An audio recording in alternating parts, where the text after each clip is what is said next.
What is good, Mexit planners? On today's Yucatan News weekly update for September 26, 2021, we're going to talk about social issues here in the state of Yucatan. We're going to talk about some recreational things that happened this weekend, as well as continuing on the theme of development here in the state of Yucatan and where we are in terms of the state opening back up. There's a lot to get into, so let's go.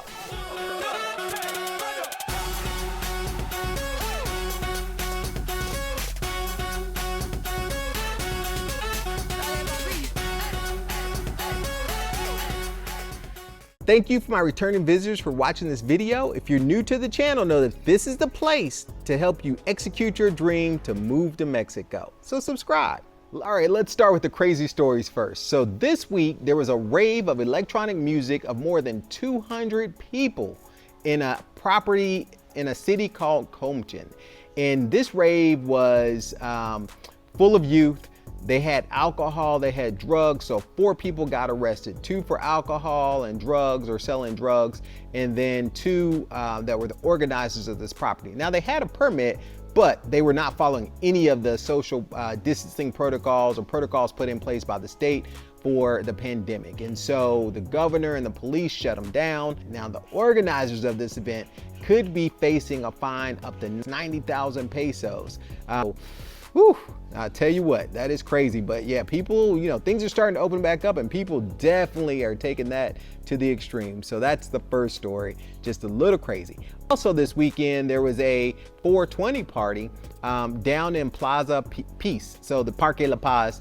And this was a demonstration or a workshop of smoking marijuana. So here in Mexico, marijuana has been sort of legalized in that it's passed the Supreme Court. I believe the bill was signed a few months earlier, and it is decriminalized rather to have personal possession of marijuana in your home, to grow plants, and etc. So this is not legal advice, but definitely check the laws where you're going in Mexico to make sure everything is legal. There was a party demonstrating people in the park smoking marijuana. One of the things that is a part of the law or the legislation here in Mexico is that they have to provide open spaces so that the destigmatization of marijuana can occur. So people can smoke in public and it has less of a stigma of being something criminal.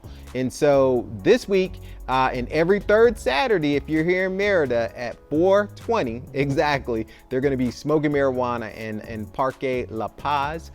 So join them if you like. All right, so those are 2, little different stories than we've heard before.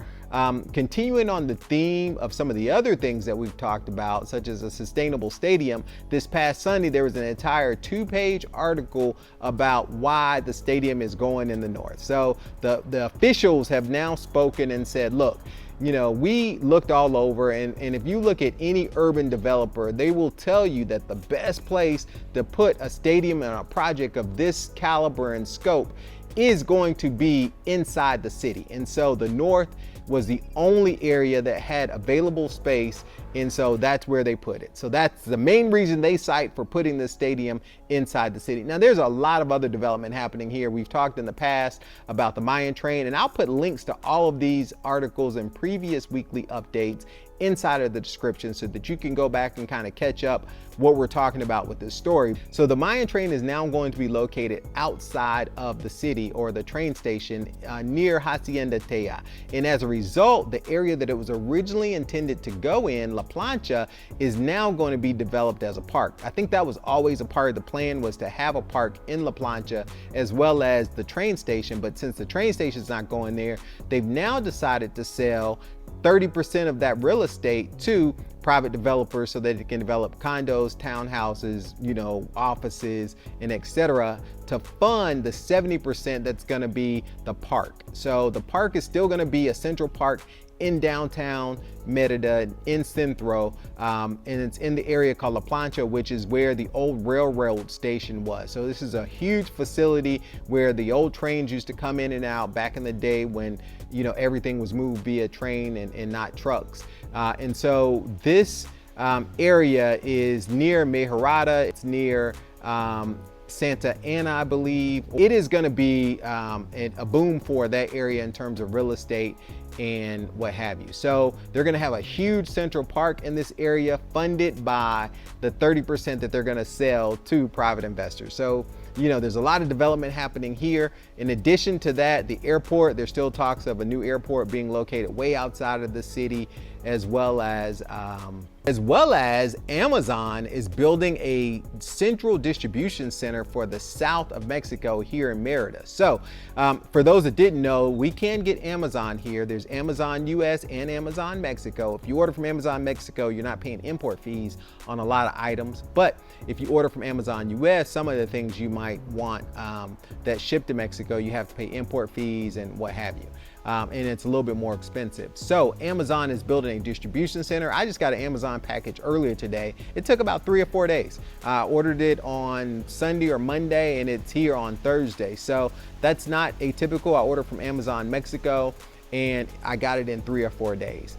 Now, with the distribution center being located here in Merida and opening up, that might even increase to same-day service, because Amazon might have to compete with other services such as Rappi and Corner Shop and all these other things that deliver same day. So with Rappi, I can go and get cables if I need it, or a modem or whatever. I can get all that stuff delivered same day from Radio Shack or some of the other stores, Sanborns, that sell those type of items. And so with Amazon having a distribution center, maybe they're gearing themselves up to compete with services like Rappi that do same-day service. Either way, it's a win for this area. That Amazon distribution center will service the entire south of Mexico. So that is a great win for the Yucatan Peninsula, for Merida in particular, and for areas like Cancun and Campeche, so that they can get their Amazons a little bit faster. Oh, one other project that I wanted to mention is the deepening of the Puerto Progreso. So there's quite a few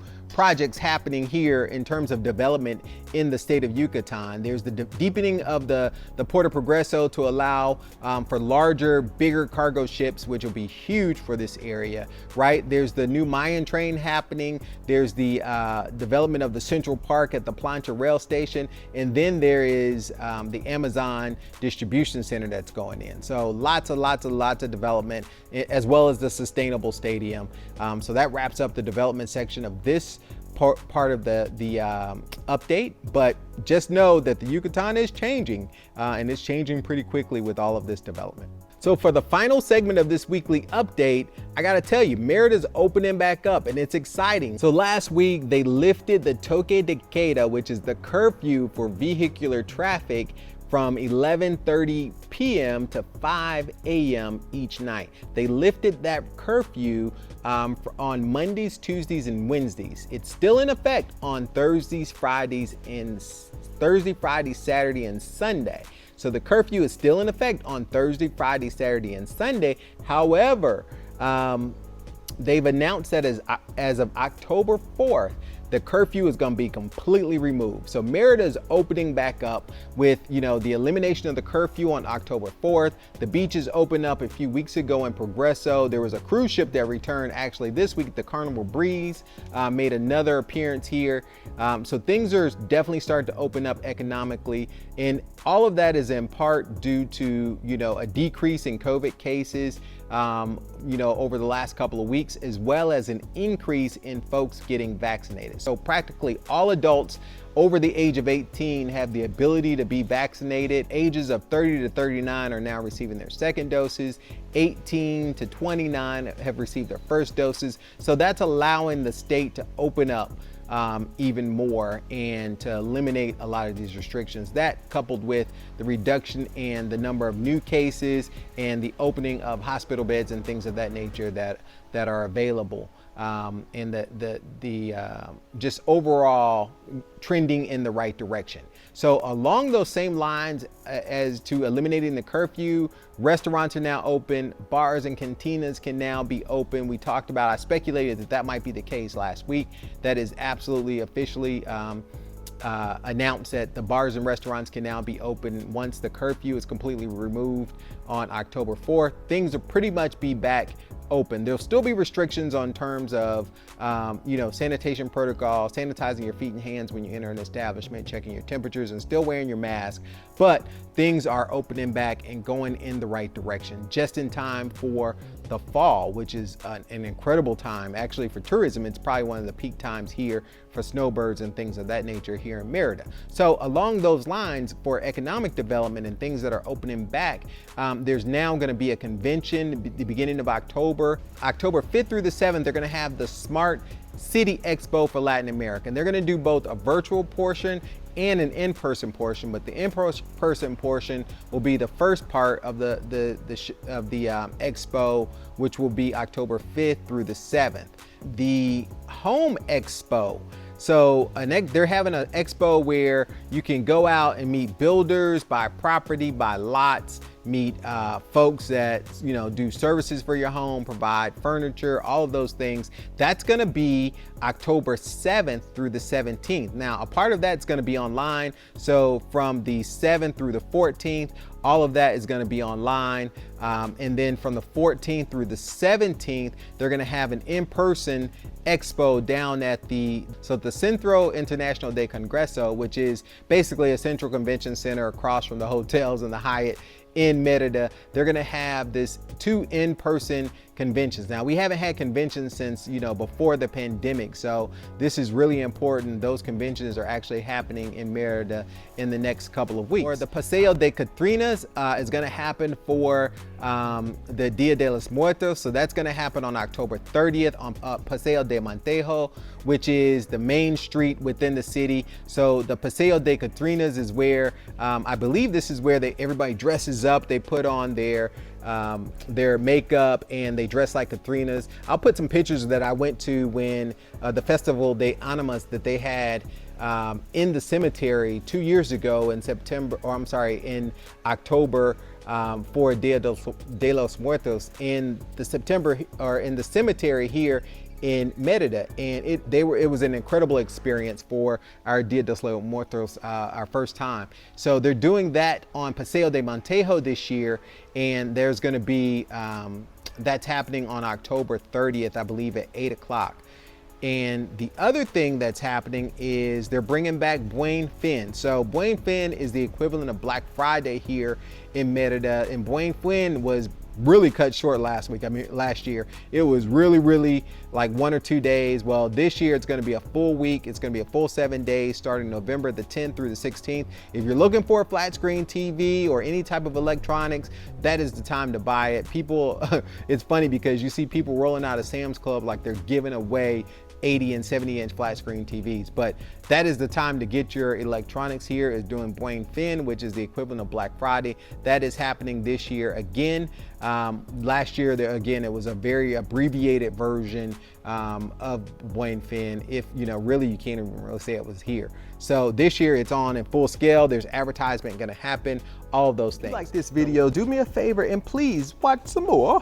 Until next time, keep building your dreams. MexitPlans Monty, I'm out.